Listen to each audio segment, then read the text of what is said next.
Okay, so we're going to do stems and then we're going to do roots really quickly.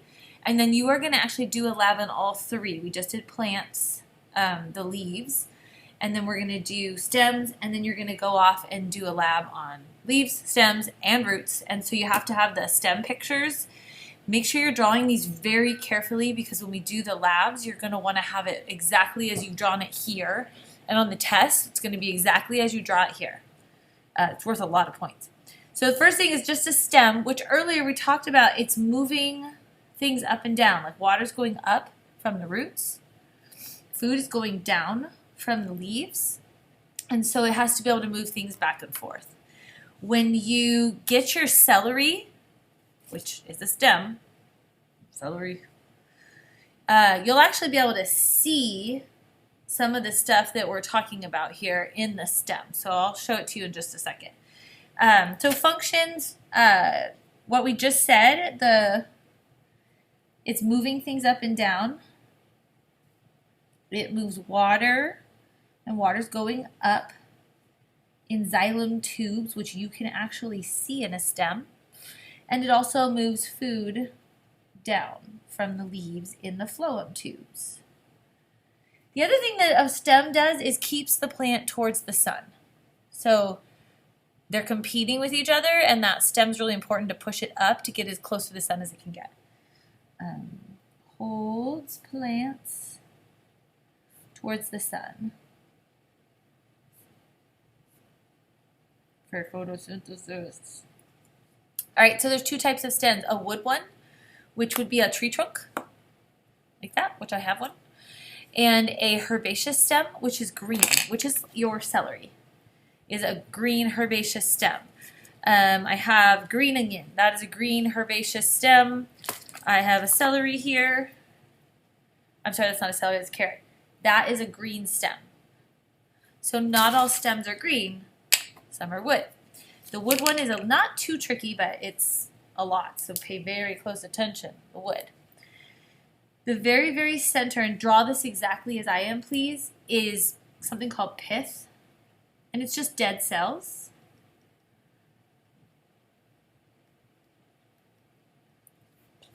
And after that are rings, which you can see here. And the rings that we're drawing, all of these are xylem, all of them. Every year, you end up with a light and a dark, which makes one ring. And so you can actually tell how old a plant is by counting it. And in fact, you can see that someone must have been counting how old this tree was. So we'll do some rings. I'm not going to do 20 of them. I'm going to do a couple. And all of this is rings of xylem. So I think I'll stop there. So from here to here, I have rings of xylem. Tubes for moving water. The only other thing on a plant is the bark. The problem is that the bark has 4 layers in it. You can't tell, but in this little chunk right here are 4 separate layers, and you have to know all 4 layers. So the bark is going to be 1, 2, and I can't draw them small enough so they look big, but they're not this big. 3, 4. And all of this is bark. 1, 2, 3, 4. With any plant, I told you that they have tubes. They have xylem tubes and they have phloem tubes. And I haven't showed you where the phloem tubes are yet. And always in between xylem and phloem is cambium. So the next layer in the bark, the first layer of bark, is cambium. And I know that cambium makes xylem and phloem. So I'll do cambium.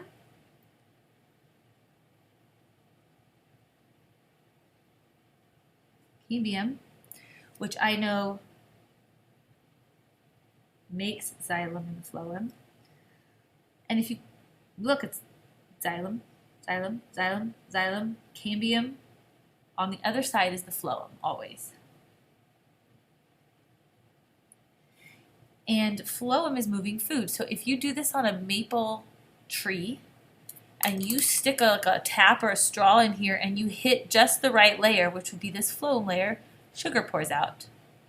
It'll literally pour out of that tree like a faucet, and it's maple syrup. Real maple syrup comes from the phloem layer in the bark of a maple tree. After that is something called cortex. It's just stored food. Just in case. Plant likes to store food just like us humans. And that would be the next layer. Again, this is all in this little slice right here. Some trees have really thick bark and this one doesn't, but these 4 layers are all in here. The very outer layer is cork. Cork is just dead cells. In a cork tree, this layer is really thick. And you can pop out, you can pull this layer off, which is very satisfying. And it's thick like this. They peel it off. And then that's what they use to make like wine corks in a cork tree.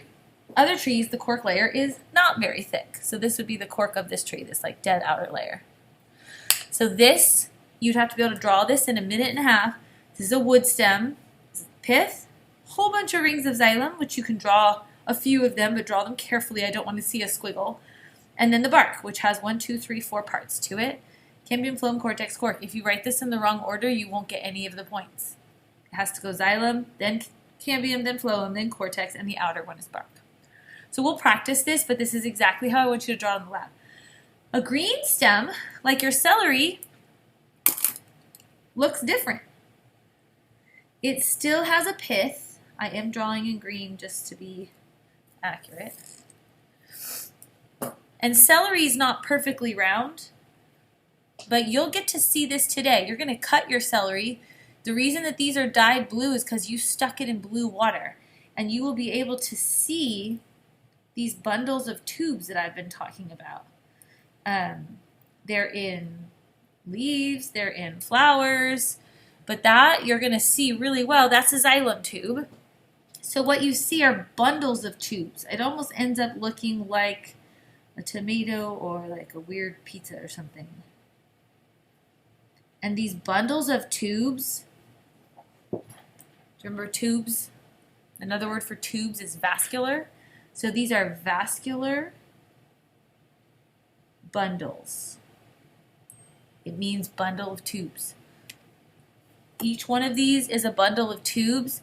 You happen to stain only the xylem part, but the phloem part is right there too. And if you look under a microscope during the lab, you can kind of see the other side. The other part of it is like right here. You just can't see it as well. So there are xylems, and there are phloems. And in the middle, and always in the middle, is cambium. Cambium is always in between the xylem and the phloem. The rest of the stem is cortex, which is stored food. So it has a lot of the same parts. They just look completely different. This one, everything's in rings, and it has tons of xylem rings. This one, they're in bundles. And you've got xylem on the outside, phloem, and cambium is always in the middle. So you just have vascular bundles, and the rest is stored food. There's so much water in celery that you burn more calories eating it, digesting it, than you do from eating it. So if you ate only celery all day long, you would actually you would burn more calories than you ate. So that's stems, and you'll get to go look at your celery, you'll get to go look at your flower as well. And you'll get to look at this under a microscope during your STEM lab. The other one we're going to do very quickly is root. We're going to skip this for now. We're going to skip sap. Actually, I could write that down real quickly. Very fast. Sap, you just need to know that sap is found in the phloem. Sap, that sticky stuff, it's sugar that the plant made doing photosynthesis. Sometimes there's other nasty stuff in there too, so I don't recommend licking the sap off a tree. But if you cut like a wood stem, you can see the sap start oozing out because you've cut into the bark, which is where that phloem layer is. And then tapping is when you get maple syrup from a tree.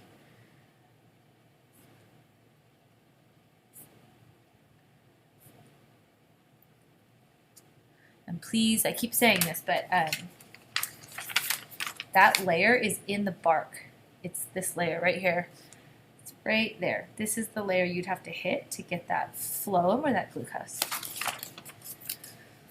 Skip this for now.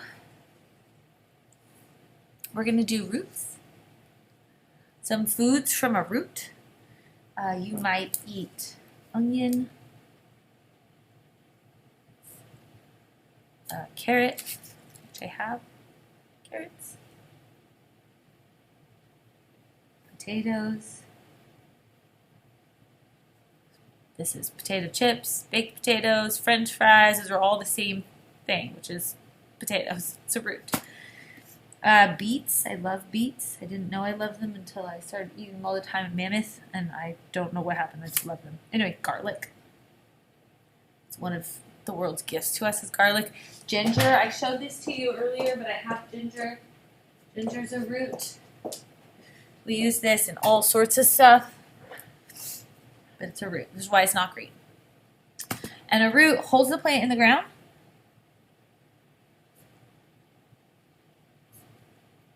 Plant definitely doesn't want to fall out of the ground because it'll die. Because in the ground, the root is sucking up the water.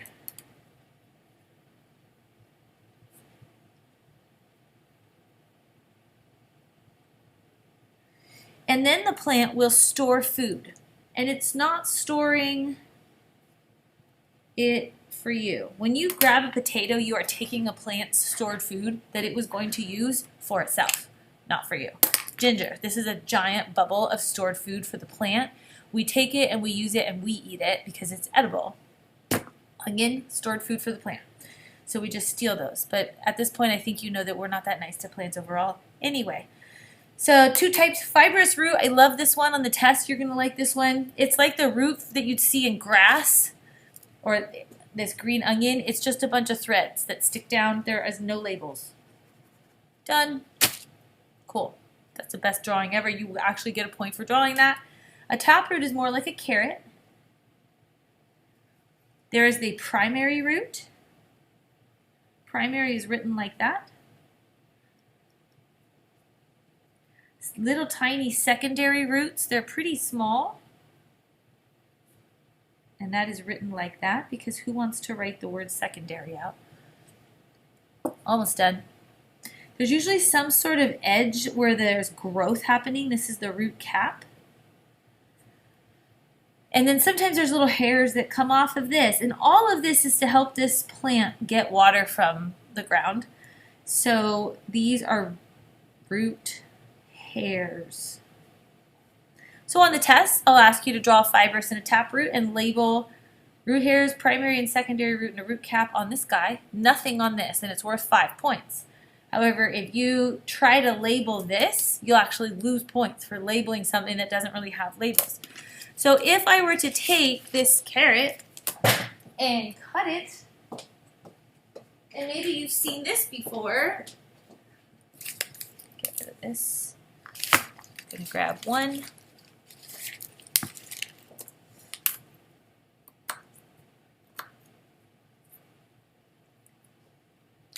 Do you see this little center part? Some people pull the edge of the carrot off and just eat that center part. It tastes different, and that's because it's just xylem and phloem. That's all that is right there.